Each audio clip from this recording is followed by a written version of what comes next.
Okay. Thank you, Steve. I'm Jim. I'm an alcoholic. My birthday, September. I have one too, but I forgot to turn it on. Thank you. A timer. My birthday, September 30th, 2004. I have a sponsor who has a sponsor who has a sponsor. Um, Before drinking, my childhood was wild and dangerous. Uh, Hung, stabbed, cut, burned, face rubbed in dog shit, pants, you name it. Beat up a lot for a couple years. And I finally found the only way I could get even or keep them away from me was to learn to throw rocks from high ground and to tie fishing line across trails. And when they chased me, I'd duck under them and they wouldn't. Got one guy here. Pit traps. I used pit traps.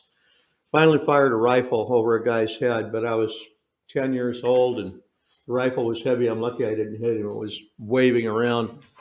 Um, I was a dangerous kid. And I was also an only child.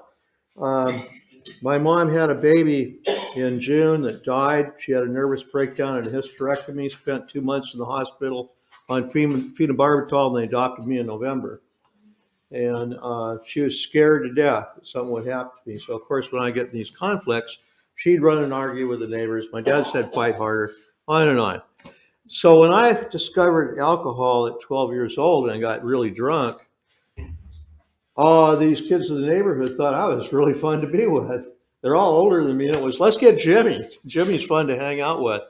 And so I drank with these older guys, and I liked it and I hated it because I would get sick. Zooming ahead, when I got out of school, I totaled a car, so dropped out of college to pay for it, and became an electrician. Went through an apprenticeship, drank my way through an apprenticeship. Once I was a journeyman, that was my 10 years in the desert, I call it. I moved 20 times in 10 years. I'd work for 3 months and go to school one place. I'd work for 4 months and go to school for 1 quarter somewhere else. And it was 10 years of college campuses and drinking and working here and there just to make enough money to do that. I found myself alone in the desert in Wyoming, working on a power plant out with wild horses and deer, and I called it camping. Some people might have looked at it more like homeless. Got cold, went into a thrift shop, and I said, how much for that coat? And she said, for you, 25 cents, which made me realize maybe I needed a shower and to clean up. Anyway, I met my wife at age 30 and married into a family with 2 kids. And I had this sudden sense of responsibility. And I decided I wasn't going to drink anymore. And I went to work one day and I said, I'm tired of pretending that I know something and being afraid that you're going to find out I don't. And so I decided last night that every single day for the next 5 years, I will ask any question if I have a question. And you're going to hear some pretty basic stuff because I didn't pay any attention to my apprenticeship. So they stuck me in a position of responsibility really fast, and I learned a lot. I became a good electrician. So that's half of the commitment. I didn't quit drinking. But I did tone it down like once a week at night, one night only, sometimes once every 2 weeks, but I get trashed. Then things changed. My career took a change. I was passionate about some things, and the next thing I knew, I was hired to be a union organizer. First union organizer in the building trades west of the Mississippi River in 35 years. And I had to kind of make it up on the fly. Turned out I was pretty good, and the next thing I knew, I was working 7 days a week, day and night, and I wasn't a good husband. I was barely a good drunk. I didn't have time for anything because, right, we get obsessed with things. That's real common for us. I just turned it into an addiction to work. I was really addicted to it. And occasionally I'd break down and drink. This went on until I retired. And at age 54, and at age 55. And by age 56, I was completely in the toilet. It started with a couple glasses of wine with dinner every night. It ended up with a bottle in the garage and a bottle here and 4 glasses of wine. And you all know the story. But for me, I held it off, held it off, held it off. And then it just was a really fast slide down. I was sick and I was broken. I was spiritually broken. Um, didn't believe in myself. Didn't, my wife was about ready to leave me. And I came in here, met my first sponsor. That first day I walked in the room, he took me for a walk after that first meeting. He said, "Why do you drink so much?" And I told him, if you had my wife, my life, all this, all that, you drink too. And I was proud of myself. I had a 15-minute list. We walked for a half hour. We walked until he stopped me and we made a U-turn. And he says, "Ace, that's not why you drink. Anybody that has had as many problems as you had would have stopped long ago. You drink because you're an alcoholic and you can't stop." And that was the beginning of step one for me. That's really when I realized I was not standing on solid ground at all. Didn't know what I was doing. That man was good. He introduced me to people. He got me back in social stuff, broke the isolation down. We worked the steps. It was easy for me to get to step two. It was easy for me to have faith because there are actually people that have worse stories than me. And they were shining examples of sobriety. They were really good people I admired and wanted to be with. And,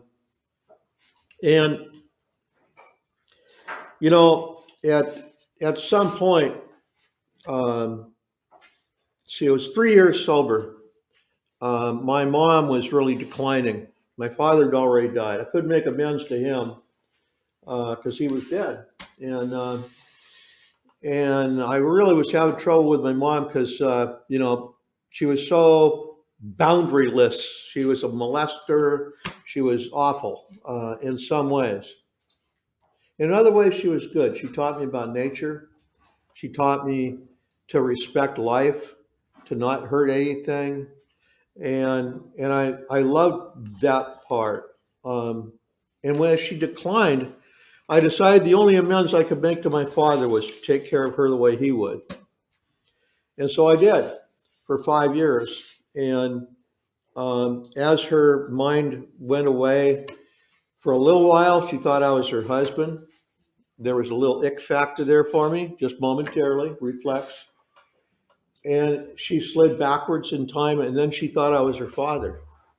And I got to see what she was afraid of. And we also went through her losing that baby, and I understood her fears. And I wouldn't have known how to listen to someone like that if I hadn't been in this program, if you hadn't shown me the way to do that. So I was able to hold her hand when she took her last breath. When she was gone, I did something I promised I wouldn't do while she was alive. I started out looking for my family, my genetic family. My mother turned out she died a month before my adopted mom did, but I did find 5 brothers and sisters, and someone helped me. I had their email addresses. I wrote them a letter, and I sat on it for a couple days I sat on it for a couple days, and I sent that email. Got a call the next day from my brother Mark. He said, I got to ask one question before I talk to you. Why would you put in your first letter that you're an alcoholic in recovery? With at this point, it was 9 years of recovery. And I said, well, I don't know if anybody in the family wants to meet me or not. You may not. You've got your own life. But I thought if there was anything I could say in this letter that would be important, is that there's an alcoholic in the family and he's in recovery. And he laughed. He says, I've got 14 years and brother Dan has 22. You're the oldest. What took you so long? I could have said I was busy. So that's been real interesting. Turns out all the men for generations are alcoholics in that family. Go figure, right? About the time I met them, I also was asked to be GSR. for my home group. And that introduced me to a lot of the people in the room here. That's how I met you. And someone in my home group had a sense of humor. My home group's 7 and sober. And they said, would you be our JSR? We hadn't had one for a couple of years. I didn't know what one was, and there was no way they're going to explain it to me. But on faith, I said, yes, that's what we do, right? And so they said, let's send it to PRASA too. So that was in Utah. And I went to one district meeting because I got elected after the first of the year. And my next service get together was PRASA. And there are 1,500 alcoholics there. And I was stunned speechless. I could not comprehend what it was I was seeing. There was this huge, vast, hidden population of people doing all of this stuff. I'd go to these things and hear people talk about PI and accessibility and work in prisons. And I was blown away. Anyway, I stuck with it. I got asked to step up for one thing after another, DCM. At that point, I was asked to do something outside of AA, and it was kind of a heavy lift, and it was to start a nonprofit and do something. It took a lot of work, and I thought, this might be a chance for that global amends for all the people that had to swerve that I'll never say I'm sorry to. So I did it, and I applied the principle. I said, on one condition I'll do this, and that's we quit fighting with landowners and with everybody in this thing's got to win, or I won't do it. And they agreed, and so we applied the traditions of AA pretty much to that.